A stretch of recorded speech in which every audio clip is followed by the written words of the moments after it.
Subscribe कीजिए राजधानी educational group पचकोड़िया YouTube channel को, बेल आइकन दबाइए लेटेस्ट एजुकेशनल वीडियो सबसे पहले देखने के लिए और डाउनलोड कीजिए हमारा मोबाइल ऐप भी।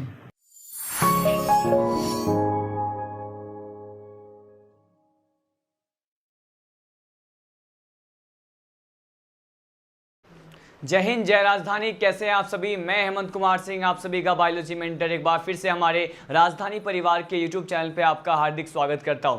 चलिए स्टार्ट करते हैं आज के लेक्चर को। Today we are going to study about the digestion process in the small intestine. मैं आपको ये बता दूं फ्यू सेकेंड्स के लिए कि हमने प्रीवियस लेक्चर में क्या डिस्कस किया था। देखिए, जैसा कि आपको पता है, हमने प्रीवियस लेक्चर में डाइजेशन के प्रोसेस स्टमक में कैसा होता है, आमाशय में जो पाचन की क्रियाविधि है वो किस प्रकार से हमें देखने को मिलती है, इन सभी बातों को डिस्कस किया था। और आज के इस लेक्चर में हम डिस्कस करने वाले हैं स्मॉल इंटेस्टाइन में डाइजेशन किस प्रकार से होता है। हमने प्रीवियस लेक्चर में इस टॉपिक को भी स्टार्ट कर दिया था, लेकिन हम बेसिकली पढ़ क्या रहे थे, हम डिफरेंट टाइप के स्टिमुलेटर के बारे में स्टडी कर रहे थे। स्टिमुलेटर का मीनिंग ये है कि वो पर्टिकुलर सब्सटेंस या फिर वो लोकल हार्मोन्स जो कि क्या करते हैं, डाइजेशन के प्रोसेस को क्या करते हैं, बढ़ावा देते हैं, उसको प्रमोट करते हैं। ठीक है, अब देखिए यहाँ पे जो भी ये लोकल हार्मोन होते हैं ये स्टिमुलेटर की तरह एक्ट करते हैं। उन्हीं हार्मोन्स में से कुछ एक हार्मोन्स के बारे में मैं ऑलरेडी डिस्कस कर चुका हूँ, जैसे एंटेरोगेस्ट्रॉन के बारे में हमने स्टडी किया था, साथ साथ GIP के बारे में हमने स्टडी किया था। और यहाँ पर प्रीवियस लेक्चर में ही मैंने आपको इन 3 बेसिक टाइप के हार्मोन्स के बारे में भी बताए थे। ये स्मॉल इंटेस्टाइन में स्टिमुलेटर की तरह क्या करते हैं, स्टिमुलेटर की भांति व्यवहार करते हैं, एक्ट करते हैं। देखिए, इसी को हम वन मोर टाइम रिवाइज कर लेते हैं। मैंने कहा आपने एक हार्मोन के बारे में पढ़ा था प्रीवियस लेक्चर में, वो क्या था, ये था हिपेटोक्राइनिन। क्या था? मैंने कहा ये हिपेटोक्राइनिन था। हिपेटोक्राइनिन भी क्या है, ये भी एक तरह का स्टिमुलेटर होता है, एक लोकल हार्मोन होता है, मैंने आपको बताया था। और ये क्या करता है, किस तरह से डाइजेशन के प्रोसेस को अफेक्ट करता है। तो आपने यहाँ पे देखा कि it stimulate the synthesis of bile juice in the liver. ये लीवर में क्या करता है, ये बाइल जूस को हम हिंदी में क्या कहते हैं, आप सभी को पता है, बाइल जूस को हम कहते हैं पित्तरस। क्या कहते हैं इसको कहते हैं पित्तरस। ठीक है, अब देखिए ये बाइल जूस को लीवर में सिंथेसिस के लिए क्या करता है, स्टिमुलेट करता है। स्टिमुलेट का मीनिंग ये होता है कि इसको प्रमोट करना, क्या करना, इसके सिंथेसिस को प्रमोट करना, इसको बढ़ावा देना या फिर इसको इंक्रीज करना। तो यहां पर आपने देखा कि ये जो हिपेटोक्राइनिन जिसके बारे में हमने कल भी स्टडी कर लिया था, तो ये स्टिमुलेट करता है किसके सिंथेसिस को, ये बाइल जूस के सिंथेसिस को, पित्तरस के सिंथेसिस को जो है लीवर के अंदर क्या करता है, यहाँ पे इंक्रीज करता है, इसके सिंथेसिस को स्टिमुलेट करता है। अगर second type of local hormone और स्टिमुलेटर की बात करें तो आपने ये स्टडी किया था कोलेसिस्टोकाइनिन। क्या मैंने कहा, कोलेसिस्टोकाइनिन, शॉर्ट फॉर्म में इसको CCK से हम रिप्रेजेंट कर सकते हैं। और इसके फंक्शंस के बारे में डायरेक्टली क्वेश्चन आपको देखने को मिलता है। यहाँ पर बेसिकली इसके फंक्शन क्या है, इट कॉन्ट्रैक्ट, ये क्या करता है, संकुचन पैदा करता है, कॉन्ट्रैक्शन क्रिएट करता है। किसमें? मैंने कहा पित्ताशय में, गॉल ब्लैडर में ये क्या करता है, कॉन्ट्रैक्शन क्रिएट करता है। इट मीन्स ये इस तरह का जो स्टिमुलेटर है और लोकल हार्मोन होता है, ये एक पित्ताशय में संकुचन को पैदा करता है और साथ साथ यहाँ पे रिलैक्स किसको करेगा, ये रिलैक्स करता है इंस्फिक्टर ऑफ ऑडी को। किसको? मैंने कहा ये जो इंस्फिक्टर ऑफ ऑडी होता है उसको ये क्या करता है, मैंने कहा ये रिलैक्स करता है। साथ साथ इसके और कौन कौन से जो है फंक्शन होते हैं, जैसे ही ये गॉल ब्लैडर को कॉन्ट्रैक्ट कर दे या फिर इंस्फिक्टर ऑफ ऑडी को क्या कर दे, रिलैक्स कर दे, तो अब क्या देखने को मिलता है, मैंने कहा as a result bile juice and pancreatic juice जो होते हैं are release into the duodenum. अब क्या होने वाला है, आपको पता है कि ये ड्यूडिनम क्या होता है, मैंने बहुत बार बता दिया है, first part of small intestine होता है। मैंने इसको SI से रिप्रेजेंट कर दिया। अब देखिए यहाँ पे जैसे ही गॉल ब्लैडर में कॉन्ट्रैक्शन होगा और रिलैक्सेशन फेज में, आराम की अवस्था में ये इंस्फिक्टर ऑफ ऑडी आ जाएंगे, तो क्या होगा, मैंने कहा अब बाइल जूस और पैनक्रियाटिक जूस ये दोनों ही किस में स्त्रावित हो जाते हैं, रिलीज हो जाते हैं। मैंने कहा ये दोनों ही अब ड्यूडेनम में क्या हो जाएंगे, रिलीज हो जाएंगे, सिक्रेटेड हो जाएंगे। ठीक है, इसके बाद देखिए, इसके बाद हमने नेक्स्ट हार्मोन के बारे में स्टडी किया था, that was about secretin. Secretin hormone के फंक्शन के बारे में हमने क्या स्टडी किया था, मैंने आपको कहा था कि it stimulate the secretion of watery portion of the pancreatic juice. ये क्या करता है कि पेनक्रियाटिक जूस का जो भी यहाँ पे वाटरी पोर्शन होता है, क्योंकि आप देखेंगे आने वाले टॉपिक्स में हम पेनक्रियाटिक जूस के कंपोजिशन की बात करेंगे, वहाँ पे उसके कंपोजिशन में क्या कहा जाता है कि उसका जो वाटरी पोर्शन होता है, मतलब वाटरी पोर्शन का मतलब ये है कि जो भी कंपोनेंट जो है वाटर से बना हुआ हो या फिर जिसमें जल पाया जाता हो, उसमें क्या होता है, उसके सिक्रेशन को ये सिक्रेटिन हार्मोन क्या करता है, स्टिमुलेट करता है। यहाँ पे इन सभी हार्मोन्स के फंक्शन के बेसिस पे किस तरह के क्वेश्चन आते हैं, मैंने आपको ये भी डिस्कस किया था। मैंने आपको कहा था कि यहाँ से जनरली जो क्वेश्चंस आते हैं उसका नेचर कैसा होता है, किस टाइप के क्वेश्चन आते हैं, मैच द कॉलम वाले क्वेश्चन आते हैं। आपको जो है लेफ्ट साइड में कॉलम प्रोवाइड होगा, आपको राइट साइड में कॉलम प्रोवाइड होगा। लेफ्ट साइड वाले कॉलम में आपको डिफरेंट टाइप्स के हार्मोन्स के नेम गिवन होंगे और ऑन द राइट साइड वाले कॉलम में आपको डिफरेंट टाइप्स के हार्मोन के फंक्शंस गिवन होंगे और आपको मैच करने के लिए इस तरह से क्वेश्चन जो है पूछने की पॉसिबिलिटी होती है इन सभी हार्मोन से।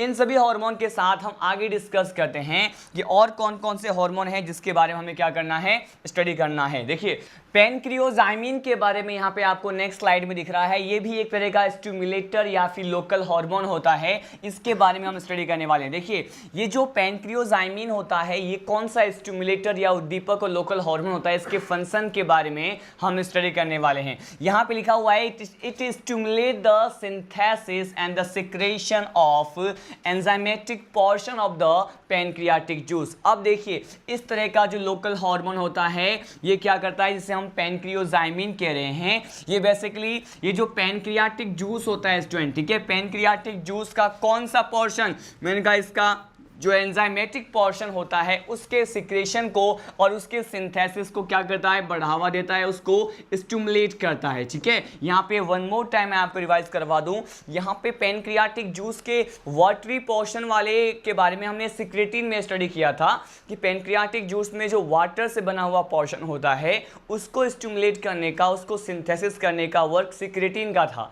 यहाँ पे हम पेनक्रियोजाइमिन के बारे में स्टडी कर रहे हैं और इसके बारे में मैं क्या कह रहा हूँ कि ये जो पेनक्रियाटिक जूस होता है उसके जो एंजाइमेटिक पोर्शन होता है, एंजाइम से बना हुआ जो भी भाग है पेनक्रियाटिक जूस में, जो भी एंजाइम होते हैं उनके सिंथेसिस और उनके स्त्रवण मतलब उनके जो रिलीज होने के प्रोसेस को, सिक्रेशन को कंट्रोल करने के लिए कौन सा हार्मोन होता है, मैंने कहा यहाँ पे पेनक्रियोजाइमिन होता है। क्या होता है, पेनक्रियोजाइमिन होता है। अब देखिए नेक्स्ट हार्मोन के बारे में हम सीधे स्टडी करते हैं, डियोक्राइनिन। क्या होता है ये, मैंने कहा डियोक्राइनिन है, और डियोक्राइनिन जो है इसका बेसिक फंक्शन क्या होता है, हम सीधे लीड करते हैं इसके ऊपर। देखिए यहाँ पे लिखा हुआ है it stimulate the Brunner's gland. ये किसको स्टिमुलेट करेगा, मैंने कहा ये ब्रेनर्स ग्लैंड को स्टिमुलेट करेगा। आपको पता है मैंने ब्रेनर्स ग्लैंड के बारे में क्या बताया हुआ है कि ब्रेनर्स ग्लैंड क्या होता है, मैंने कहा ये जो है it is a type of intestinal gland. ये क्या होता है, मैंने कहा ये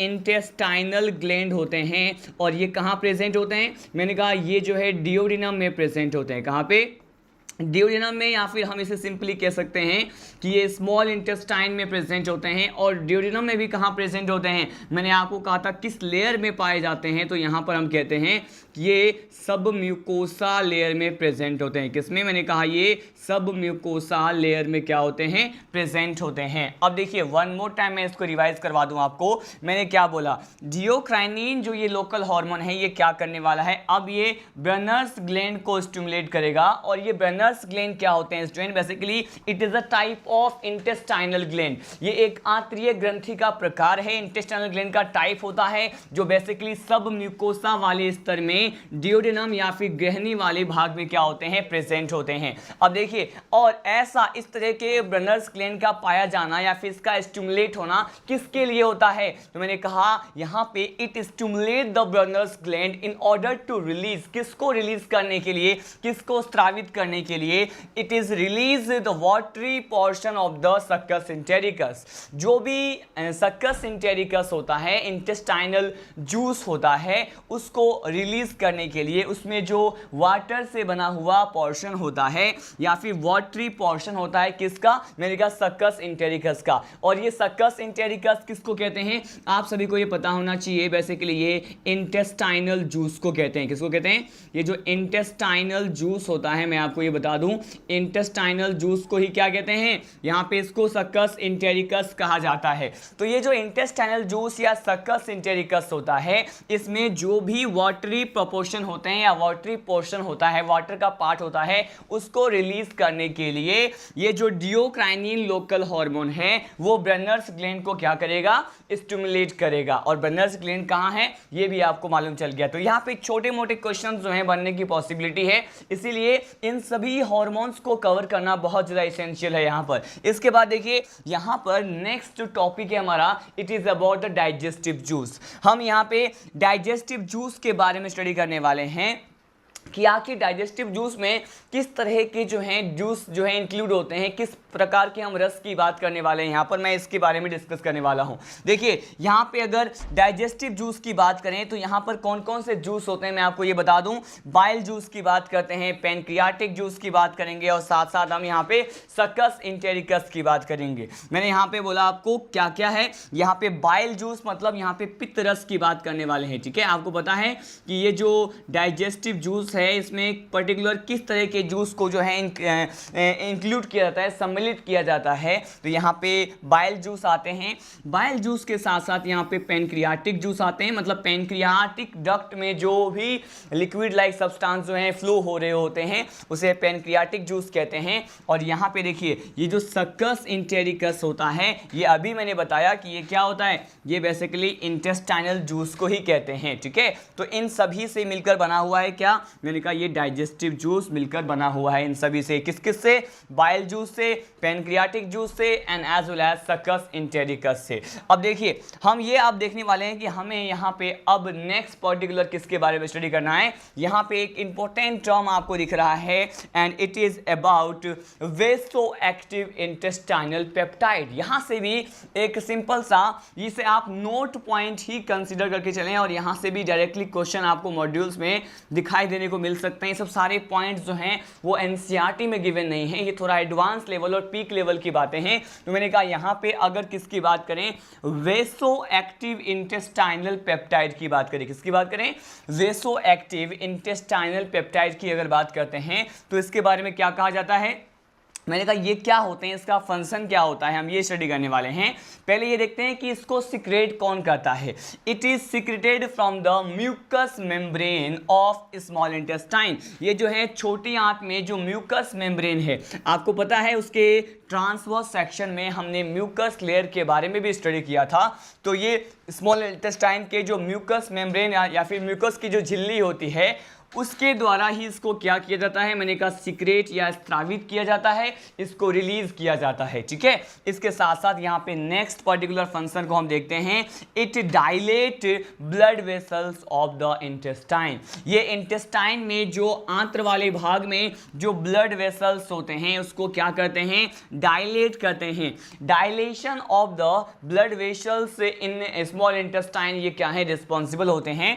मैं आपको बता दूं कि डायलेशन का मतलब क्या होता है, डायलेशन का मतलब होता है प्रसारित करना, मतलब उसको फैला देना, उसको क्या करना, उसको स्प्रेड कर देना। ठीक है, तो यहाँ पे स्प्रेडिंग में क्या करेगा, ब्लड वेसल्स के इंटेस्टाइन वाले पार्ट में उसमें हेल्प करेगा कौन, ये जो वेसोएक्टिव इंटेस्टाइनल पेप्टाइड होते हैं, आप इसे शॉर्टकट या फिर शॉर्ट फॉर्म में VIP कह सकते हैं। ठीक है, तो ये जो VIP होते हैं, वेसोएक्टिव इंटेस्टाइनल पेप्टाइड होता है, वो जनरली सिक्रेट तो होता है किसके द्वारा, स्मॉल इंटेस्टाइन के म्यूकस मेम्ब्रेन के द्वारा सिक्रेट होता है, यहाँ पे स्त्रावित होता है। और इसका वर्क क्या है, मैंने कहा ये डायलेट करेगा, इंटेस्टाइन में जो ब्लड वेसल्स वाला पार्ट होता है उसको डायलेट करने के लिए रिस्पॉन्सिबल है। इसके साथ साथ यहाँ पे हम ये देखते हैं कि ये किसको इनहिबिट करता है, तो ये कहा जाएगा कि ये गैस्ट्रिक जूस, अगर हम यहाँ पे गैस्ट्रिक जूस की बात करें तो आप इसके बारे में डिटेल में ऑलरेडी पढ़ चुके हैं, इसे हम हिंदी में जठर रस कहते हैं।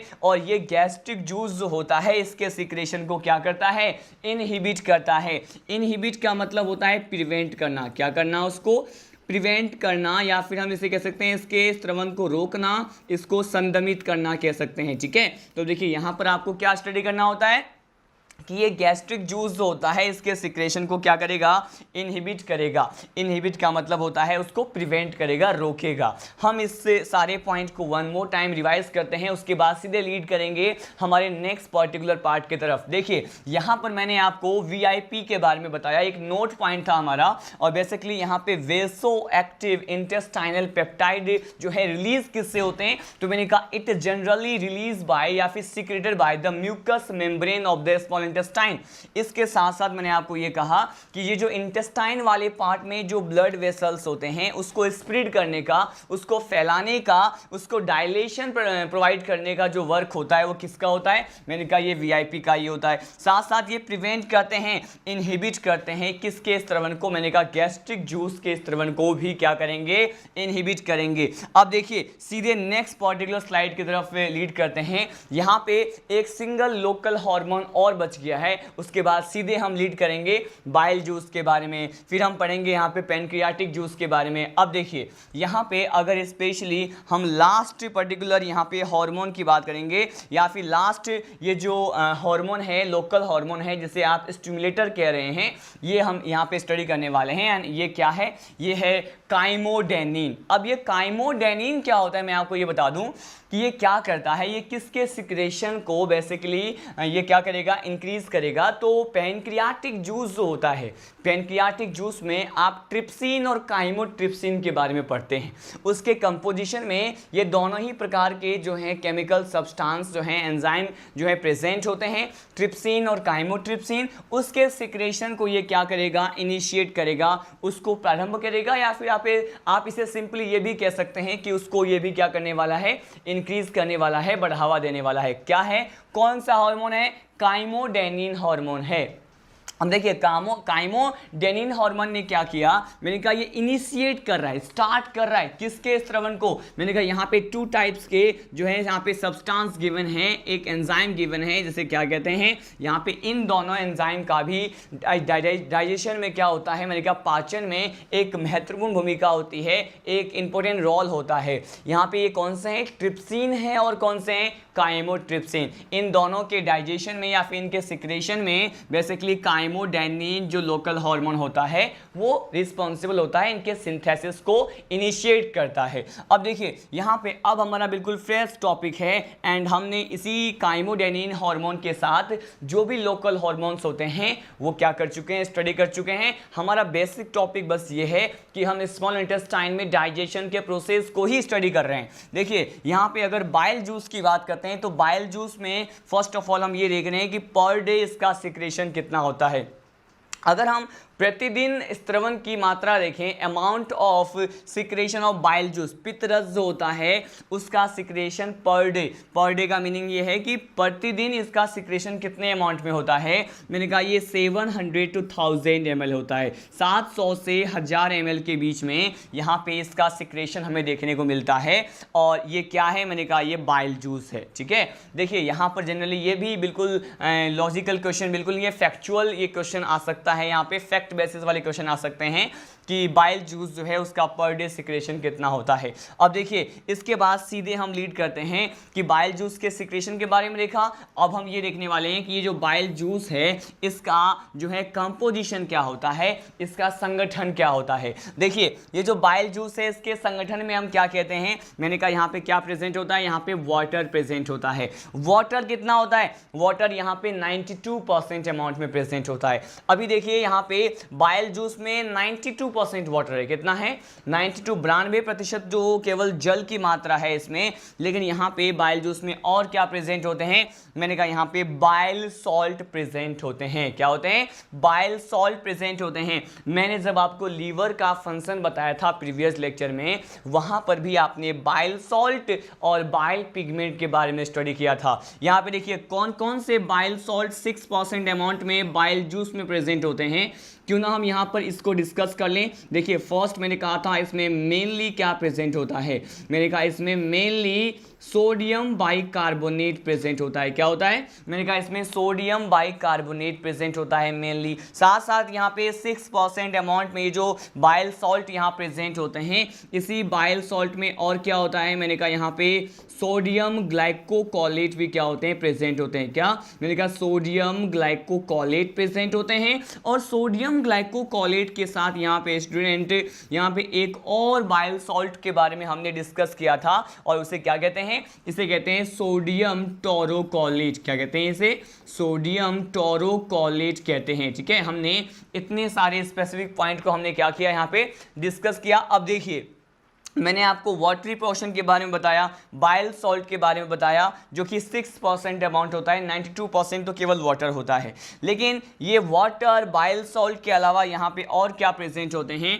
मैंने कहा यहाँ पे पिगमेंट भी प्रेजेंट होते हैं। पिगमेंट जो हैं वो बेसिकली केवल 1 to 2%, 1 से 2% ही प्रेजेंट होते हैं। और ये जो 1 से 2% जो पिगमेंट यहाँ पे प्रेजेंट होते हैं, इसे क्या कहते हैं। देखिए यहाँ पे कौन कौन से पिगमेंट यहाँ पे जो है बाइल में प्रेजेंट होते हैं, कौन कौन से वर्णक पाए जाते हैं, इसके बारे में आपको बता दूं। यहाँ पे 2 टाइप्स के जो है पिगमेंट की बात करते हैं। एक तो होता है बिलीरुबिन। क्या होता है, एक जो वर्णक होता है इसे कहते हैं बिलीरुबिन, ये बहुत ज़्यादा इंपॉर्टेंट है। अब देखिए, और एक और वर्णक होता है, बेसिकली इसे क्या कहते हैं, इसे कहते हैं बिलीवर्डिन। क्या कहते हैं इसे बिलीवर्डिन कहते हैं। और ये 2 प्रकार के वर्णक बिलीरुबिन और बिलीवर्डिन जो होते हैं यहाँ पर प्रेजेंट होते हैं। कहाँ पे, 1 से 2% अमाउंट में बाइल पिगमेंट के रूप में ये बाइल जूस में क्या होते हैं, प्रेजेंट होते हैं। ठीक है, अब देखिए यहाँ पे इसी के बाइल जूस के कंपोजिशन को और आगे हम क्या करते हैं, स्टडी करने वाले हैं। अब देखिए यहाँ पे जो लास्ट यहाँ पे कंपोजिशन है, ये क्या है,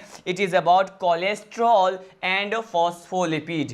ये क्या होते हैं, ये लिपिड्स होते हैं, वसा है ये। मैंने कहा कोलेस्ट्रॉल और फॉस्फोलिपिड भी यहाँ पे प्रेजेंट होता है। फॉस्फोलिपिड में भी स्पेशली कौन सा फॉस्फोलिपिड प्रेजेंट होता है, मैंने कहा यहाँ पे लेसिथिन प्रेजेंट होता है। कौन सा, मैंने कहा यहाँ पे लेसिथिन प्रेजेंट होता है। अब वन मोर टाइम हम डिस्कस कर लें कि यहाँ पे इसके कंपोजिशन में, बाइल जूस के कंपोजिशन में क्या क्या प्रेजेंट है। देखिए यहाँ पे वाटर 92% अमाउंट में प्रेजेंट है, बाइल सॉल्ट 6% अमाउंट में प्रेजेंट है। मेनली इसमें सोडियम जो है बाइकार्बोनेट या सोडियम हाइड्रोजन कार्बोनेट, सोडियम ग्लाइकोकोलेट के साथ साथ यहाँ पे सोडियम टोरोकोलेट प्रेजेंट होता है। 1 to 2%, 1 से 2% यहाँ पे पित्तवर्णक पाए जाते हैं, जिसमें हम काउंट कर रहे हैं बिलीरुबिन और बिलीवर्डिन को। और लास्ट में क्या प्रेजेंट होता है, कोलेस्ट्रॉल एंड फॉस्फोलिपिड प्रेजेंट होता है। और इसे बेसिकली क्या कहते हैं, फॉस्फोलिपिड में किस प्रकार का, मैंने कहा लेसिथिन प्रकार का होता है। अब देखिए स्टडी करने वाले हैं कि फंक्शन ऑफ बाइल जूस क्या होता है। ये जो बाइल जूस है, पित्तरस जो होता है, आखिर किस प्रकार के कार्य को प्रदर्शित करते हैं, कौन कौन से फंक्शंस की यहाँ पे हम बात करने वाले, मैं आपको ये बता दूं। देखिए यहाँ पर फर्स्ट ऑफ ऑल जो प्राइमरी फंक्शन आपको दिख रहा है, ये क्या है, हम इसके बारे में देखते हैं। देखिए प्राइमरी फंक्शन यहाँ पे फर्स्ट फंक्शन जो दिया हुआ है बाइल जूस का, वो क्या है, मैंने कहा bile juice is yellow green coloured alkaline fluid. ये क्या होते हैं, मैंने कहा बाइल जूस जो होते हैं वो बेसिकली क्या है, बाइल जूस किस तरह के कलर में प्रेजेंट होते हैं, तो मैंने कहा ये येलो ग्रीन कलर के होते हैं। और इनका जो है नेचर कैसा होता है, मैंने कहा इनका नेचर एल्केलाइन प्रकार का होता है। मतलब यहाँ पे पीएच जो होगा वो मोर देन 7 होगा, 7 से ज्यादा होता है। ठीक है, इसका पीएच। और इसमें ये कहा जाता है कि हैविंग नो डाइजेस्टिव एंजाइम, किसी भी प्रकार का कोई पाचक से संबंधित एंजाइम यहाँ पे प्रेजेंट नहीं होता है। बावजूद इसके हम ये क्या कहते हैं, yet it play important, very very important role in the digestion. हालांकि इस पर्टिकुलर बाइल जूस के कंपोजिशन में आपने देखा किसी भी प्रकार के कोई एंजाइम जैसे पदार्थ यहाँ पे प्रेजेंट नहीं थे, बाइल पिगमेंट थे, वाटर थे, बाइल सॉल्ट थे। लेकिन यहाँ पे हम क्या कहते हैं, बावजूद इसमें कि यहाँ पे डाइजेस्टिव एंजाइम नहीं है, लेकिन पाचन की प्रक्रिया में बाइल जूस का इंपॉर्टेंट रोल होता है, बहुत ज़्यादा इंपॉर्टेंट रोल होता है, महत्वपूर्ण भूमिका पाचन की प्रक्रिया में निभाते हैं। अब देखिए नेक्स्ट पर्टिकुलर बात करते हैं, नेक्स्ट यहाँ पे इसके फंक्शन के बारे में। ये क्या है, ये है inorganic salt of bile juice. ठीक है, ये क्या है, मैंने कहा inorganic salt of bile juice, जो भी यहाँ पे अकार्बनिक लवण होते हैं। ये क्या है, मैंने कहा इनऑर्गेनिक सॉल्ट को कहते हैं अकार्बनिक लवण। Inorganic salt of the bile juice, जो बाइल जूस का जो इनऑर्गेनिक सॉल्ट होता है, along with बाइकार्बोनेट आयन, ये क्या है? मैंने कहा ये जो आपको SCO3- दिख रहा है, ये कौन सा आयन होता है? मैंने कहा ये बाइकार्बोनेट आयन है। कौन सा आयन है? मैंने कहा ये जो है आयन आपको दिख रहा है, ये बाइकार्बोनेट आयन होते हैं। इसकी बात करें, देखिए मैंने आपको क्या कहा कि यहाँ पे इनऑर्गेनिक सॉल्ट जो बाइल जूस में होता है, किसके साथ साथ? बाइकार्बोनेट आयन के साथ साथ of pancreatic juice and mucus of the goblet cells provide alkaline medium to the intestine. देखिए यहाँ पे बाइल जूस में जो प्रेजेंट होता है इनऑर्गेनिक सॉल्ट, इसके साथ साथ जो बाइकार्बोनेट आयन होते हैं और ये जो म्यूकस रिलीज करने वाले जो सेल्स होते हैं वो कौन से? मैंने कहा ये जो गॉबलेट सेल्स के द्वारा म्यूकस रिलीज होता है, ये सभी क्या प्रोवाइड करते हैं? मैंने कहा यहाँ पे आपको पता है कि इंटेस्टाइन में, मतलब यहाँ पे स्मॉल इंटेस्टाइन में जो डाइजेशन का प्रोसेस होता है उसके लिए pH मोर देन 7 होना चाहिए, 7 से ज्यादा होना चाहिए। और इसी pH को प्रोवाइड करने के लिए ये क्या करते हैं, यहाँ पे बेसिक मीडियम या फिर एल्केलाइन मीडियम जो है वो प्रोवाइड करते हैं। आपको मैंने कहा था 7 to 8 के रेंज में मैंने आपको pH बताया था, जिसके पर्टिकुलर उसी रेंज ऑफ pH में यहाँ पे डाइजेशन का प्रोसेस होता है। तो यहाँ पे इंटेस्टाइन में जो एल्कलाइन मीडियम प्रोवाइड करने का वर्क होता है वो किसका होता है? बाइल जूस का। जबकि आपने स्टमक में देखा था कि जो भी यहाँ पे डाइजेस्टिव एंजाइम या फिर डाइजेशन का प्रोसेस था स्टमक में, आमाशय वाले भाग में, वो स्ट्रॉन्ग एसिडिक कंडीशन में होता है और वो जो स्ट्रॉन्ग एसिडिक कंडीशन होता है वो प्रोवाइड करने का वर्क HCl का था, हाइड्रोक्लोरिक HCl का था, ठीक है, हाइड्रोक्लोरिक एसिड का था। अब देखिए नेक्स्ट पर्टिकुलर फंक्शन के बारे में हम डायरेक्टली स्टडी करने वाले हैं एंड ये क्या है? यहाँ पे दिया हुआ है बेसिकली कि एल्केलाइन मीडियम जो है, आखिर एल्केलाइन मीडियम प्रोवाइड तो कर दिया बाइल जूस ने और बाइकार्बोनेट और गॉबलेट सेल्स के द्वारा रिलीज हुआ म्यूकस ने, लेकिन इससे होगा क्या? आखिर ये रिक्वायर्ड क्यों होता है? मैंने कहा देखिए alkaline medium is required for the proper functioning of the pancreatic juice and sucker entericus. Sucker entericus के बारे में मैंने आपको बताया था, इंटेस्टाइनल जूस को कहते हैं। लेकिन एक बात और यहाँ पे डिस्कस करना बहुत जरूरी है कि एल्केलाइन मीडियम जो होता है वो रिक्वायर्ड किसके लिए होता है? ताकि ये जो पैनक्रियाटिक जूस हो और साथ साथ ये जो सकस एंटेरिकस होता है वो आसानी से अपना कार्य करे, आसानी से अपने फंक्शनिंग को शो करें, अपने कार्य को प्रदर्शित करें। इसीलिए यहाँ पे इन दोनों ही पर्टिकुलर जूस और इंटेस्टाइनल जूस और पैनक्रियाटिक जूस के अच्छे प्रकार से कार्य करने के लिए यहाँ पे क्षारीय माध्यम की क्या होती है? आवश्यकता होती है। हमने यहाँ पे बाइल जूस के बारे में स्टडी कर लिया। आप सीधे लीड करते हैं कि नेक्स्ट पर्टिकुलर पॉइंट की तरफ। देखिए अब इसी ही पर्टिकुलर बाइल जूस के फंक्शन में ही आपको 2 मोर फंक्शंस यहाँ पे दिखाई दे रहे हैं, इसके बारे में भी हम यहाँ पे स्टडी करने वाले हैं। देखिए इसका जो एक फंक्शन होता है, हम यहाँ पे 4th फंक्शन की बात करने वाले हैं। ये कौन सा है? मैंने कहा हमने इनऑर्गेनिक सॉल्ट की बात की, बाइल जूस में जो प्रेजेंट होता है और किस तरह से अफेक्ट करता है डाइजेशन के प्रोसेस को। अब हम ये डिस्कस करने वाले हैं कि इसका जो कार्बनिक लवण होता है या फिर अगर हम इसके ऑर्गेनिक सॉल्ट की बात करते हैं तो वो क्या कार्य करता है, वो कौन सा फंक्शन शो करता है। देखिए यहाँ पे लिखा हुआ है कि organic salt of the bile, पित्त का जो कार्बनिक लवण होता है वो इमल्सीफाई करता है किसको? फैट को। मैंने कहा ये वसा को क्या करता है? इमल्सीफाई करता है। मतलब ये इमल्सिफिकेशन ऑफ द फैट, मतलब वसा के पाइसीकरण। इमल्सीफाई को क्या कहते हैं? इमल्सीफाई को कहते हैं पाइसीकृत कहते हैं, ठीक है। क्या कहते हैं इसे?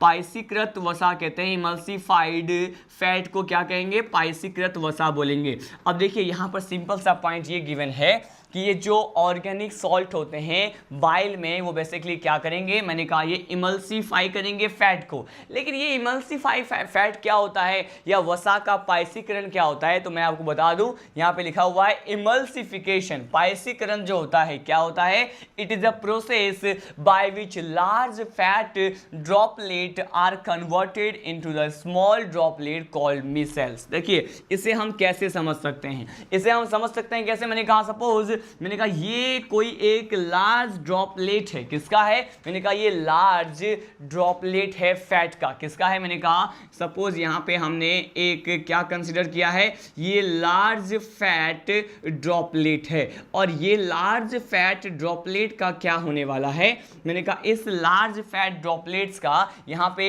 बेसिकली ये किसमें कन्वर्जन शो करते हैं, मैंने कहा ये स्मॉल ड्रॉपलेट्स, इस तरह के स्मॉल ड्रॉपलेट्स में क्या करते हैं, कन्वर्जन शो करते हैं। ठीक है, अब ये जो स्मॉल ड्रॉपलेट्स आपको यहाँ पे दिख रहे हैं इसे क्या कहते हैं स्टूडेंट, मैंने कहा ये जो स्मॉल ड्रॉपलेट्स होते हैं इसे ही क्या कहते हैं, इसे हम कहते हैं मिसेल्स। क्या कहते हैं इसे कहते हैं मिसेल्स कहते हैं। अब ये इंपॉर्टेंट पॉइंट ये है कि लार्ज फैट ड्रॉपलेट जो होता है वो कन्वर्ट होता है, इमल्सिफिकेशन ऑफ फैट की हम बात कर रहे हैं, और बाइल जो है, बाइल जूस के जो भी कंपोजिशंस होते हैं वो इसमें रिस्पॉन्सिबल होता है वसा को पायसीकृत करने में। और वसा का पायसीकरण एक ऐसा प्रोसेस है जिसमें फैट ड्रॉपलेट के जो वृहद यहाँ पे पार्टिकल्स होते हैं, ड्रॉपलेट होते हैं, वो स्मॉल ड्रॉपलेट में चेंज हो जाते हैं और उस स्मॉल ड्रॉपलेट ऑफ फैट को क्या कहते हैं, मैंने कहा मिसेल्स कहते हैं। ये आपको पता होना चाहिए। और फिर बाद में क्या दिया हुआ है, it is primary function of the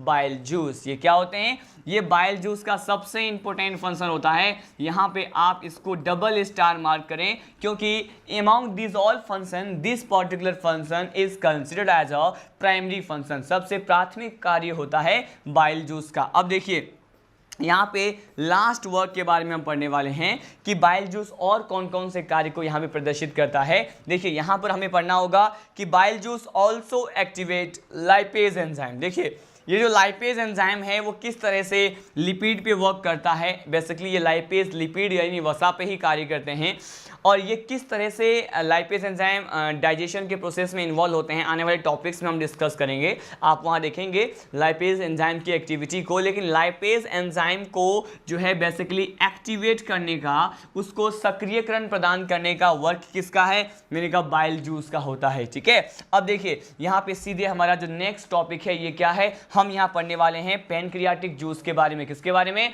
pancreatic juice के बारे में। अगर हम यहाँ पे पर डे सिक्रेशन की बात करें तो कितना है, मैंने कहा यहाँ पे पर डे सिक्रेशन कितना होता है। हम अलग अलग, चाहे बाइल जूस हो, चाहे वो पैनक्रियाटिक जूस हो, चाहे गैस्ट्रिक जूस हो, इन तीनों ही टाइप्स के जूस में हमने क्या डिस्कस किया था, हमने इसके जो है पर डे सिक्रेशन की बात की थी कि प्रतिदिन ये कितने अमाउंट में सिक्रेट होते हैं या रिलीज होते हैं। देखिए मैंने कहा इसका जो पर डे सिक्रेशन होता है वो बेसिकली कितना होता है, ये 2000 ml बोल दें या फिर इसे ही कह दें कि 2 लीटर जो है यहाँ पे जो पैनक्रियाटिक जूस होता है वो प्रतिदिन सिक्रेट होता है। अब सीधे लीड करते हैं नेक्स्ट पर्टिकुलर पॉइंट की तरफ। हमने यहाँ पे पर डे सिक्रेशन की बात की, अब हम ये डिस्कस करने वाले हैं कि इसका कंपोजिशन क्या होता है। ये जो पैनक्रियाटिक जूस है इसमें बेसिकली किस तरह के एंजाइम्स प्रेजेंट होते हैं और कौन कौन से अदर सब्सटेंसेस, अलग प्रकार के पदार्थ पाए जाने की पॉसिबिलिटी है। मैं आपको बता दूं, यहाँ पे देखिए मैंने आपको क्या कहा, यहाँ पे हम पढ़ने वाले हैं कंपोजिशंस को कि आखिर कौन कौन से कंपोजिशंस हमें यहाँ पे दिखाई देंगे। तो देखिए पैनक्रियाटिक जूस में यहाँ पे वाटर की बात करते हैं, H2O की बात करते हैं। अब देखिए वाटर कितना होता है, यहाँ पे जो H2O होता है पैनक्रियाटिक जूस में वो 99% से भी क्या होता है, ज्यादा होता है। मोर देन 99% तो पैनक्रियाटिक जूस में वाटर होता है और बाकी जो भी एंजाइमेटिक पार्ट होता है वो प्रो एंजाइम के फॉर्म में पाए जाते हैं।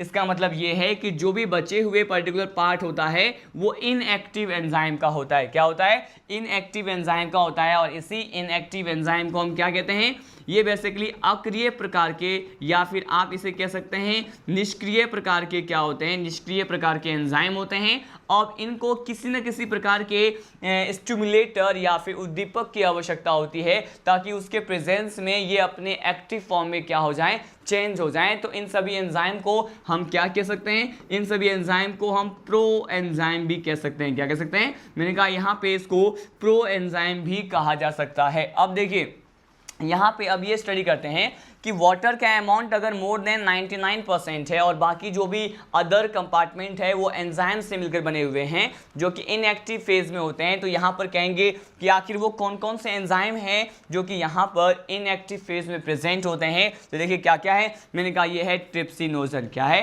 ट्रिप्सिनोजन है, नेक्स्ट क्या है काइमोट्रिप्सिनोजन। इन सभी पर्टिकुलर इनएक्टिव फेज में प्रेजेंट एंजाइम के एक्टिविटी, उसके केमिकल रिएक्शंस के बारे में हमें अब वन बाय वन स्टडी करना है। पहले कलेक्टिवली ये डिस्कस कर लेते हैं कि ये प्रो एंजाइम इनएक्टिव एंजाइम कौन कौन से हैं जो कि यहाँ पे वाटर के अलावा कंपोजिशन ऑफ पैनक्रियाटिक जूस में प्रेजेंट होते हैं। देखिए यहाँ पे ट्रिप्सिनोजन प्रेजेंट होता है एज वेल एज यहाँ पे जो है काइमोट्रिप्सिनोजन प्रेजेंट होता है।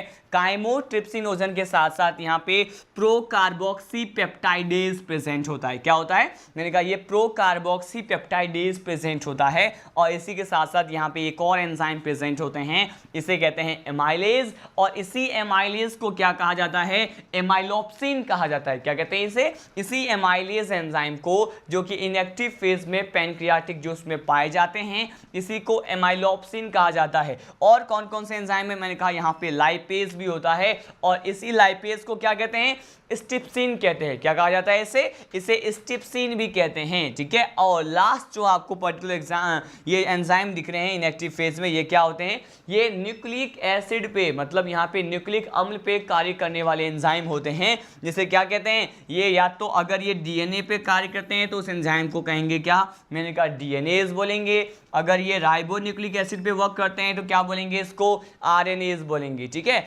और इस तरह से न्यूक्लिक एसिड पे कंबाइनली वर्क करने वाले सभी तरह के एंजाइम को हम क्या कहते हैं, न्यूक्लियेजेज कहते हैं। क्या कहते हैं इसे न्यूक्लियेजेज कहते हैं। अब देखिए यहाँ पे वन मोर टाइम हम ये डिस्कस कर लें किसके कंपोजिशन में हमने क्या पढ़ा। ये बहुत ज़्यादा इंपॉर्टेंट एंजाइम है, आगे आने वाले जो भी केमिकल रिएक्शंस को हम यहाँ पे स्टडी करने वाले हैं उसमें ये बहुत ज़्यादा इंपॉर्टेंट होता है। देखिए मैंने कहा यहाँ पे इनएक्टिव फेज में ट्रिप्सिनोजन है, काइमोट्रिप्सिनोजन है, प्रोकार्बोक्सी पेप्टाइडेज भी होता है, एमाइलेज या एमाइलोप्सिन भी होता है और साथ साथ यहाँ पे लाइपेज जिसे हम यहाँ पे स्टिप्सिन भी कहते हैं और एमाइलेज को कहते हैं एमाइलोप्सिन, ठीक है। और इन सभी के साथ साथ न्यूक्लिक एसिड पे कार्य करने वाले डीएनएज और आरएनएज भी होता है, आरएनएज भी होता है। अब सीधे लीड करते हैं नेक्स्ट स्लाइड की तरफ। अब देखिए अब हम यहाँ पे ये डिस्कस करने वाले हैं कि अगर ये पैनक्रियाटिक जूस की बात करें तो पैनक्रियाटिक जूस के बारे में क्या कहा जाता है कि इस पर्टिकुलर पैनक्रियाटिक जूस में all the types of digestive enzyme क्या होते हैं, प्रेजेंट होते हैं। सभी प्रकार के जो पाचक एंजाइम होते हैं यहाँ पे प्रेजेंट होते हैं। So it is known as a perfect and complete digestive juice. इसे क्या कहते हैं, इसे परफेक्ट या फिर कंप्लीट डाइजेस्टिव जूस कहा जाता है। एक और बार इस पॉइंट को हम डिटेल में स्टडी कर लें कि अगर हम यहाँ पे पैनक्रियाटिक जूस की बात करें तो पैनक्रियाटिक जूस को ही क्या कहते हैं, इसे कहते हैं परफेक्ट या फिर कंप्लीट डाइजेस्टिव जूस कहते हैं, ठीक है। अब इसे परफेक्ट या फिर पूर्ण प्रकार का पाचक रस क्यों कहते हैं, क्योंकि ये माना जाता है कि इस पर्टिकुलर पैनक्रियाटिक जूस में डाइजेशन से related all the types of enzymes क्या होते हैं, मैंने कहा all the types of enzyme यहाँ पे प्रेजेंट होते हैं, इसीलिए इसे क्या कहते हैं, परफेक्ट और कंप्लीट डाइजेस्टिव जूस कहते हैं। अब देखिए यहाँ पे वन मोर पॉइंट आपको दिख रहा है। अभी हमने डाइजेस्टिव जूस के कंपोजिशन में क्या देखा था कि वहाँ पे ट्रिप्सिन था, काइमोट्रिप्सिन था और ये दोनों ही प्रकार के जो एंजाइम होते हैं वो इनएक्टिव एंजाइम होते हैं, मतलब निष्क्रिय अवस्था में पाए जाने वाले एंजाइम होते हैं। इसीलिए मैंने आपको कहा था कि अब इसे किसी न किसी प्रकार के प्रमोटर की आवश्यकता है, उद्दीपक की यहाँ पे क्या है, इसेंशियलिटी है, ताकि वो जो स्टिमुलेटर है उस ट्रिप्सिन और यहाँ पे बेसिकली जो ट्रिप्सिनोजन होता है और काइमोट्रिप्सिनोजन जो होता है उसको उसके एक्टिव फेज में क्या कर पाए, चेंज कर पाए। तो यहाँ पर क्या होता है, एक एंजाइम होता है, इसे क्या कहते हैं, इसे कहते हैं यहाँ पे आप देख रहे हैं एंटेरोकाइनेज एंजाइम। कौन सा एंजाइम है ये, मैंने कहा यहाँ पर एंटेरोकाइनेज एंजाइम आपको दिख रहा है कि ये जो एंटेरोकाइनेज एंजाइम है वो किसके थ्रू या किसके द्वारा सिक्रेट होता है, मैंने कहा ये इंटेस्टाइनल म्यूकोसा के द्वारा क्या होता है, सिक्रेट होता है। और ये क्या करता है, मैंने कहा ये अब एक्टिवेट करता है किसको, मैंने कहा ट्रिप्सिनोजन को क्या करेगा, ये एक्टिवेट करेगा। ट्रिप्सिनोजन को एक्टिवेट किसमें करता है, मैंने कहा यहाँ पे ट्रिप्सिनोजन इनएक्टिव फॉर्म होता है और ये जो है यहाँ पे एंटेरोकाइनेज एंजाइम की बात कर लेते हैं। ये जो एंटेरोकाइनेज एंजाइम होता है इसके प्रेजेंस में ये ट्रिप्सिनोजन जो है किस में चेंज हो जाता है, मैंने कहा ये ट्रिप्सिन में चेंज हो जाता है जो कि एक्टिव फॉर्म में होता है। और उसके बाद अदर एंजाइम भी क्या होते हैं, फॉर्म होते हैं। मैंने कहा देखिए यहाँ पर क्या पढ़ा पहले मैंने आपको वेरी फर्स्ट पॉइंट, इसे आप नोट पॉइंट मान के चलें कि नोट पॉइंट में हमने ये डिस्कस किया कि ये जो डाइजेस्टिव जूस की बात करते हैं तो आप जानते हैं कि पाचक रस में पैनक्रियाटिक जूस भी आता है, लेकिन यहाँ पे सभी प्रकार के डाइजेस्टिव जूस में भी हम पैनक्रियाटिक जूस को क्या कहते हैं, कंप्लीट या परफेक्ट डाइजेस्टिव जूस कहते हैं। क्यों कहते हैं, क्योंकि इसमें सभी प्रकार के जो डाइजेस्टिव एंजाइम होते हैं वो कंटेन करते हैं। कौन, मैंने कहा पैनक्रियाटिक जूस जो है उसमें सभी प्रकार के एंजाइम पाए जाते हैं, इसीलिए इसे परफेक्ट और कंप्लीट डाइजेस्टिव जूस कहा जाता है। इसके साथ साथ यहाँ पे one special type of enzyme की बात करें, इसे क्या कहते हैं, एंटेरोकाइनेज एंजाइम कहते हैं। और ये जो एंटेरोकाइनेज एंजाइम होता है वो इंटेस्टाइनल म्यूकोसा के द्वारा सिक्रेट होता है और ये एक्टिवेट करता है ट्रिप्सिनोजन, जो कि इनएक्टिव फॉर्म में पाया जाने वाला एंजाइम होता है, उसको ये जो है कन्वर्ट कर देगा एक्टिव फेज में पाए जाने वाले एंजाइम, जिसे क्या कहते हैं, ट्रिप्सिन कहते हैं। ठीक है, इतने सारे पॉइंट्स को डिस्कस करने के बाद अब सीधे लीड करते हैं इन सभी एंजाइम्स के रिलेटेड जो भी इससे संबंधित एसोसिएटेड केमिकल रिएक्शंस होते हैं, रासायनिक अभिक्रियाएं होती हैं, हम इसके बारे में क्या करने वाले हैं, वन बाय वन डिस्कस करने वाले हैं। देखिए यहाँ पर अगर हम बात करें रिएक्शंस की, केमिकल रिएक्शंस की बात करें तो देखिए यहाँ पर क्या होता है, फर्स्ट केमिकल रिएक्शन आपको यहाँ पे देखने को मिल रहा है कि ट्रिप्सिनोजन जो है, मैंने कहा ये जो ट्रिप्सिनोजन है, यही रिएक्शन के बारे में हमने अभी प्रीवियस स्लाइड में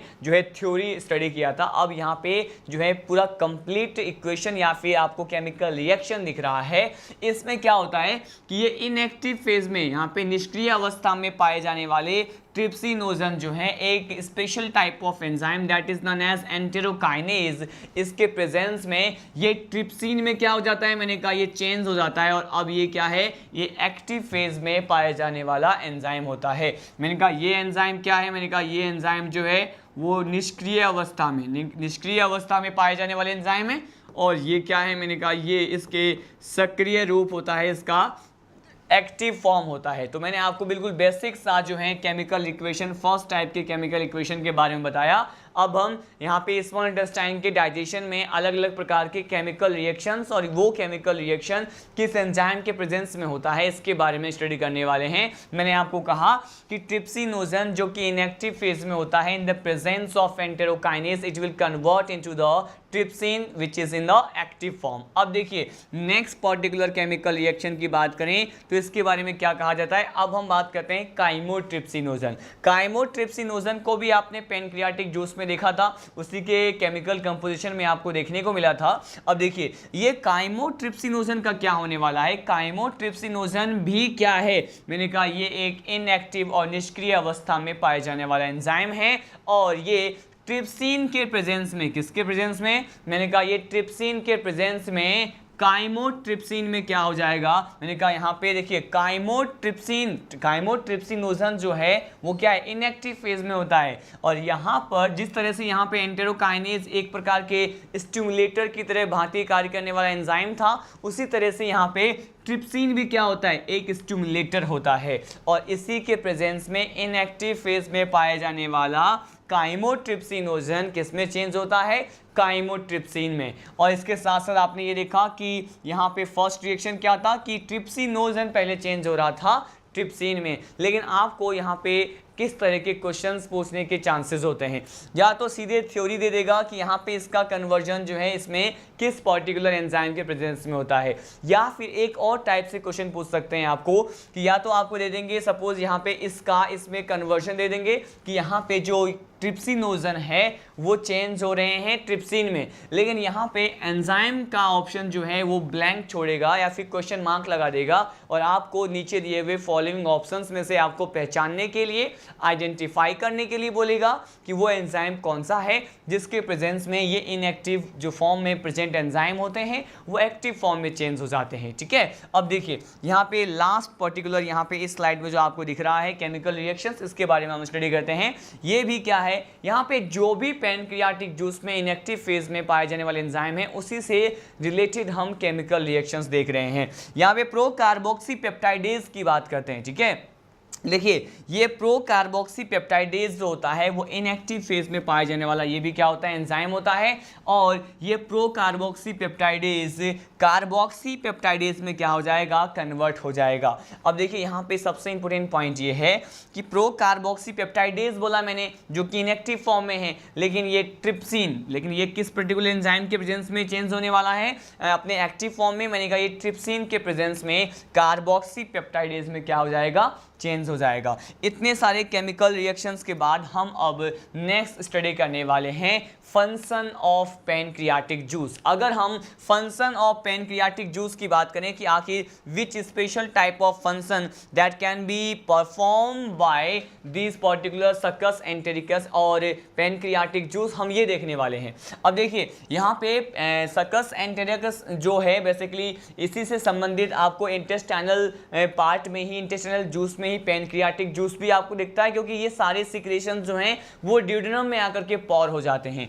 देखिए यहाँ पे वेरी फर्स्ट जो यहाँ पे इसका फंक्शन होता है वो क्या होता है, मैंने कहा trypsin, chymotrypsin and carboxy peptidase के बारे में, इन तीनों ही प्रकार के जो है ये स्टिमुलेटर की भांति कार्य करने वाले एंजाइम के बारे में डिस्कस करने वाले हैं। यहाँ पे क्या होता है देखिए, तो यहाँ पे बेसिकली कौन सा रिएक्शन हमें देखने को मिलेगा कि जो प्रोटीन है और प्रोटियोसेस है और इसके साथ साथ हमने क्या लिया है, पेप्टॉन्स लिया है, ठीक है। ये तीनों ही टाइप के जो सब्सटेंस होते हैं वो किसके प्रेजेंस में कन्वर्जन शो करते हैं। देखिए यहाँ पर ओलिगोपेप्टाइड लिखा हुआ है, जिसे हम क्या कहते हैं, आप जानते हैं कि एमाइनो एसिड जो है, एमिनो अम्ल के शॉर्ट चेन, उसकी जो छोटी श्रृंखला होती है इसको क्या कहते हैं, ओलिगोपेप्टाइडेज कहते हैं। बेसिकली इसी से रिलेटिव जो रिएक्शन जो हैं बेसिकली यहाँ पे हम स्टडी करने वाले हैं। इससे संबंधित जो भी अभिक्रियाएं हैं हम यहाँ पर भी देखेंगे, जो कि ओलिगोपेप्टाइडेज के प्रेजेंस में होता है। तो यहाँ पे जो आपको रिएक्शंस दिख रहा है इसमें बस आपको इतना ध्यान रखना है कि यहाँ पे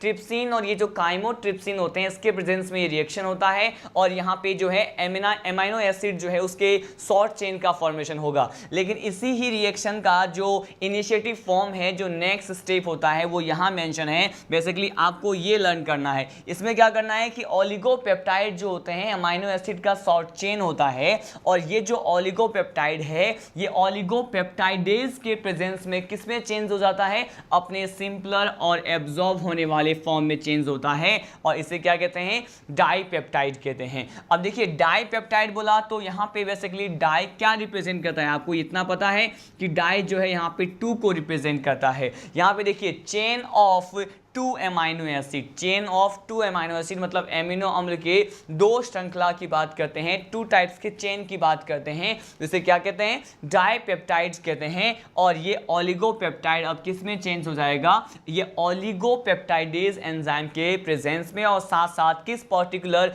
मैंने कहा यहाँ पे एल्केलाइन मीडियम में या फिर बेसिक मीडियम में, जहाँ पे पीएच जो है वो मोर देन 7 होता है, उसके प्रेजेंस में क्या होगा, ये अपने सिंपलर फॉर्म में चेंज हो जाएगा, ठीक है। तो यहाँ पे इसी से संबंधित रिएक्शंस को हमने यहाँ पे स्टडी किया है, और इस रिएक्शन में आपको क्या लर्न करना था कि ट्रिप्सिन और काइमोट्रिप्सिन के प्रेजेंस में ये रिएक्शन होता है। लेकिन बेसिकली जो रिएक्शन हम स्टार्ट करेंगे इसमें ये यहाँ से होता है। बेसिकली क्या है, ये ओलिगोपेप्टाइड, ओलिगोपेप्टाइड का कन्वर्जन डाइपेप्टाइड में बेसिकली यहाँ से बहुत बार क्वेश्चन आने के चांसेस होते हैं। मॉड्यूल में सीधे आपको जो है एक लाइन डायग्राम प्रोवाइड किया जाएगा, और यहाँ पे पूछ लिया जाएगा कि यहाँ पे कौन सा एंजाइम है, या फिर पीएच जो है कितने पर्टिकुलर पीएच के रेंज में जो है इसकी आवश्यकता होती है, किस मीडियम की आवश्यकता होती है। तो यहाँ पे एल्कलाइन नेचर का मीडियम होता है, बेसिक मीडियम होता है। अब देखिए यहाँ पे नेक्स्ट पर्टिकुलर रिएक्शन के बारे में हम स्टडी करने वाले हैं, जो कि फंक्शन ऑफ पैनक्रियाटिक जूस से संबंधित है। इसका जो सेकेंड फंक्शन होता है वो क्या होता है, मैंने कहा यहाँ पे इसका सेकेंड फंक्शन होता है पैनक्रियाटिक एमाइलेज। क्या होता है, पैनक्रियाटिक एमाइलेज, या फिर जो अल्फा एमाइलेज भी कहते हैं, उससे संबंधित कार्य कौन से हैं ये देखते हैं। देखिए ये जो पैनक्रियाटिक एमाइलेज होते हैं या अल्फा एमाइलेज होते हैं, इसका वर्क क्या होता है, मैंने कहा ये अब स्टार्च को क्या करेंगे, कन्वर्ट करेंगे। मैंने आपको ये बताया था जब हमने ओरल कैविटी में डाइजेशन के प्रोसेस में ये देखा था कि स्टार्च जो है वहाँ पे 30% स्टार्च का क्या हो गया था, डाइजेशन हो गया था, और वो डाइजेशन के बाद जो है किस में चेंज हुए थे, मैंने कहा स्टार्च वहाँ पे डाइजेशन के बाद बेसिकली किस में चेंज हुए थे, मैंने कहा माल्टोज में, आइसोमाल्टोज में, में, लिमिट डेक्स्ट्रीन में चेंज हुए थे। यहाँ पर आपको क्या करना है कि ये 70% जो स्टार्च है वो एमाइलेज एंजाइम के प्रेजेंस में, एमाइलेज हम ये कह रहे हैं कि पैनक्रियाटिक एमाइलेज, क्यों? क्योंकि ये एमाइलेज पैनक्रियाज से संबंधित है, तो यहाँ पे पैनक्रियाटिक एमाइलेज को ही और क्या कह सकते हैं, इसी को कहते हैं अल्फा एमाइलेज। क्या कहते हैं इसे? अल्फा एमाइलेज कहते हैं। और 70% जो स्टार्च होता है वो इसी पर्टिकुलर एंजाइम के प्रेजेंस में माल्टोज, आइसोमाल्टोज में चेंज हो जाते हैं, जो कि इसका सिंपलर फॉर्म होता है। आपको बस इतना ही ध्यान रखना है कि 30% स्टार्च का डाइजेशन ओरल कैविटी में हुआ था और रेस्ट 70% जो स्टार्च है उसका डाइजेशन ऑफ पैनक्रियाटिक जूस या इंटेस्टाइन वाले पार्ट में होना है। और किस एंजाइम की सहायता से होना है? मैंने कहा यहाँ पे पैनक्रियाटिक एमाइलेज है, क्योंकि पैनक्रियाटिक जूस ये फंक्शन शो कर रहा है। लेकिन अगर स्लाइवरी ग्लैंड से रिलीज होने वाले एंजाइम की बात करें, पैरोटिड स्लाइवरी ग्लैंड से रिलीज होने वाले एंजाइम की बात करें, जिसे क्या कहते हैं, इसे बेसिकली हमने कहा था स्लाइवरी एमाइलेज, उसे हमने टाइलिन भी कहा था। वो वहाँ पे ओरल कैविटी में 30% स्टार्च को कन्वर्ट करने के लिए रिस्पॉन्सिबल थे। लेकिन यहाँ पे आपको ध्यान रखना है कि पैनक्रियाटिक एमाइलेज या अल्फा एमाइलेज क्या कर रहे हैं, कन्वर्जन को शो कर रहे हैं। और ये जो माल्टोज होते हैं, आइसोमाल्टोज होते हैं, जो कि आपको यहाँ पे उत्पाद के रूप में दिखाई दे रहे हैं, ये होते क्या हैं? मैंने कहा ये डाइसेकेराइड्स होते हैं। क्या होते हैं? डाइसेकेराइड होते हैं। क्यों? क्योंकि आप इतना जानते हैं कि स्टार्च क्या है, स्टार्च एक कॉम्प्लेक्स कार्बोहाइड्रेट होता है या पॉलीसेकेराइड होता है, और इसका कन्वर्जन किस में होने वाला है? मैंने कहा डाइसेकेराइड में इसका कन्वर्जन होने वाला है। अब देखिए नेक्स्ट पर्टिकुलर रिएक्शंस को हम यहाँ पे देखने वाले हैं। ये दिया हुआ है अब लाइपेज के बारे में। लाइपेज का रिएक्शन हमें बेसिकली किस पे और किस तरह के जो है रिएक्शंस में हमें यहाँ पे स्टडी करना है कि लाइपेज किस प्रकार के केमिकल रिएक्शन के लिए रिस्पॉन्सिबल होता है।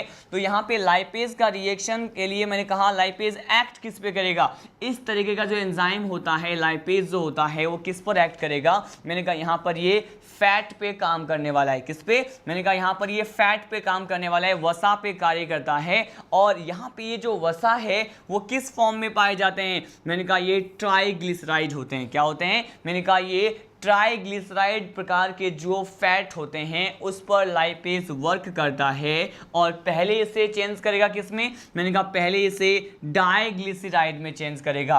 और ये जो डाइग्लिसराइड होता है वो अगेन लाइपेज के प्रेजेंस में, ये और अपने सिंपलर फॉर्म में चेंज हो जाते हैं, जिसे क्या कहते हैं? मोनोग्लिसराइड कहते हैं। देखिए यहाँ पर रिएक्शन क्या होने वाला है, हम यहाँ पे इनएक्टिव फेज में पाए जाने वाले लाइपेज की ही बात कर रहे हैं।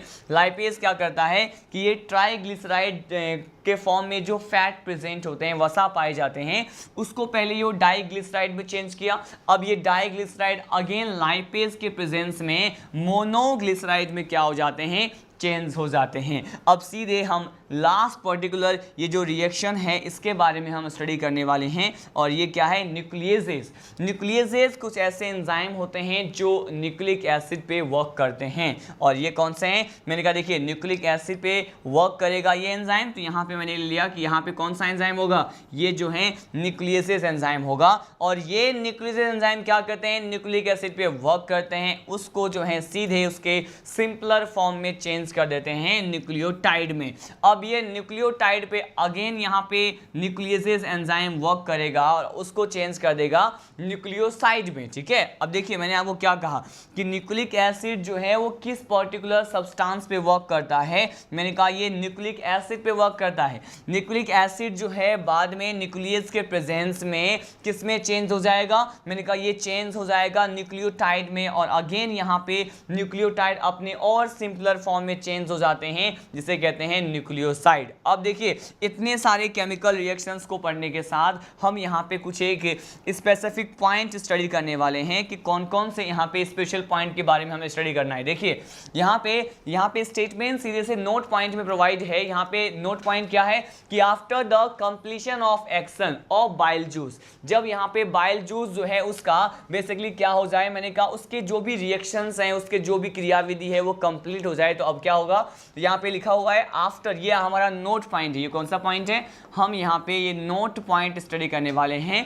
इसमें जनरली ये पॉइंट गिवन है कि after the completion of action of bile juice, जैसे ही पित्त रस जो है उसका एक्शन, उसके क्रियाविधि हमें देखने को मिल जाएगी, तो उसके बाद क्या होने वाला है। और यहाँ पे बेसिकली ये देख रहे हैं कि पैनक्रियाटिक जूस जो है, इन दोनों ही प्रकार के बाइल जूस और पैनक्रियाटिक जूस जो है, उनके डाइजेस्टिव एक्शंस जो हैं वो अगर कंप्लीट हो जाते हैं, पूर्ण हो जाते हैं, तो अब किसका फॉर्मेशन होगा, मैंने कहा यहाँ पे काइम का फॉर्मेशन होगा। इसके बारे में हमने प्रीवियस लेक्चर में भी 2 टाइम्स हमने स्टडी किया था।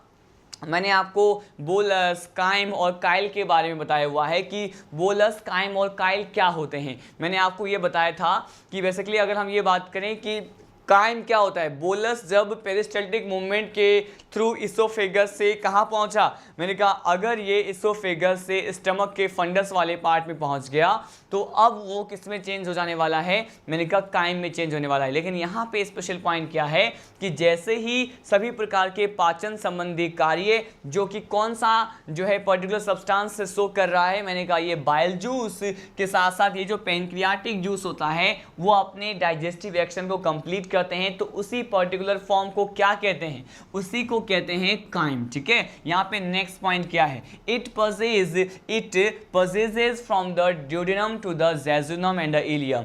अब अगर ये काइम फॉर्मेशन हो गया है कहाँ पे, स्टमक वाले पार्ट में, तो अब क्या होगा कि ये सीधे पेरिस्टल्टिक मूवमेंट से किधर की तरफ मूवमेंट होगा, बेसिकली ये ड्यूडेनम और ड्यूडेनम के साथ साथ ये उसके नेक्स्ट पार्ट में, स्मॉल इंटेस्टाइन के नेक्स्ट पार्ट में क्या होता है, जाएगा, एंट्री करेगा और वहाँ पे काइल में चेंज हो जाएगा। जेजुनम और इलियम क्या होते हैं, स्मॉल इंटेस्टाइन के कुछ एक सेकेंड पार्ट होते हैं। मैंने आपको प्रीवियस लेक्चर में basic 3 parts of small intestine या छोटी आंत के 3 भागों के बारे में बताया हुआ है, उसी को रिप्रेजेंट करता है। अब देखिए यहाँ पे नेक्स्ट फ्रेश टॉपिक क्या है, हम यहाँ पे डिफरेंट टाइप के डाइजेस्टिव जूस के बारे में बात कर रहे थे। अब हम ये डिस्कस करने वाले हैं सकस इंटेरिकस के बारे में, किसका पर डे सिक्रेशन क्या होता है, कौन कौन से एंजाइम यहाँ पर प्रेजेंट होते हैं, हम इन सभी बातों को क्या करने वाले, डिस्कस करने वाले हैं। लेकिन यहाँ पे सकस इंटेरिकस को आप जानते हैं इंटेस्टाइनल जूस भी कहते हैं। क्या कहते हैं इसे हम कहते हैं इंटेस्टाइनल जूस। लेकिन ये जो इंटेस्टाइनल जूस है बेसिकली इसका फॉर्मेशन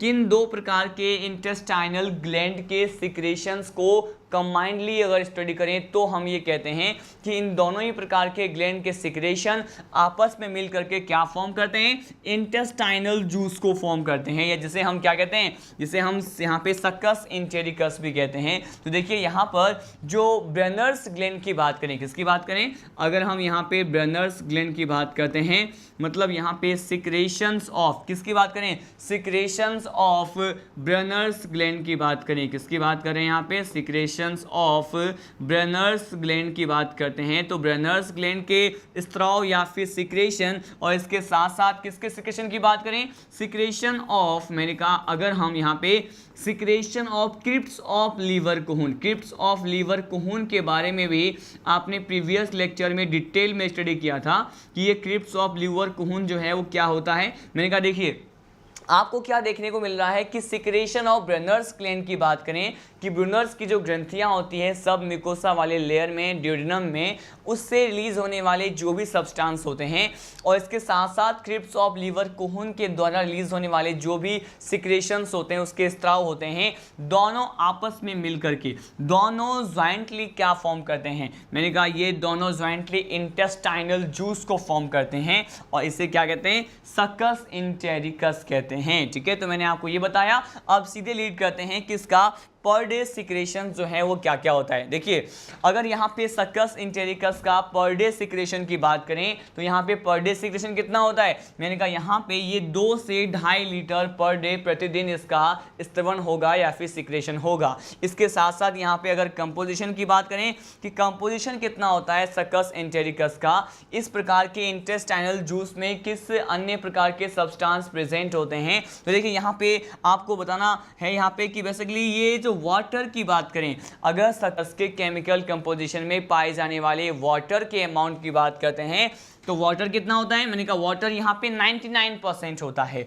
अगर यहाँ पे नेक्स्ट टाइप के सब्सटेंस की बात करें जिसे क्या कहते हैं इरेप्सिन, तो यहाँ पे क्या प्रेजेंट होगा, इरेप्सिन भी प्रेजेंट होगा। वाटर यहाँ पे 99% प्रेजेंट होगा, लेकिन सम अमाउंट में कुछ एक एंजाइम्स भी यहाँ प्रेजेंट होते हैं। इरेप्सिन प्रेजेंट होता है। इरेप्सिन को ही क्या कहते हैं, इसी को कहते हैं डाइपेप्टाइडेज। क्या कहेंगे इसे, इसी इरेप्सिन को कहा जाता है डाइपेप्टाइडेज। और इसके साथ साथ यहाँ पे एक और एंजाइम होता है डाइसैकेराइडेज। डाइसैकेराइड पे वर्क करने वाले जो एंजाइम होते हैं उसे क्या कहते हैं, डाइसैकेराइडेज कहते हैं, जिसे हम क्या कहते हैं, इसी को ग्लाइकोसाइडेज एंजाइम भी कहते हैं।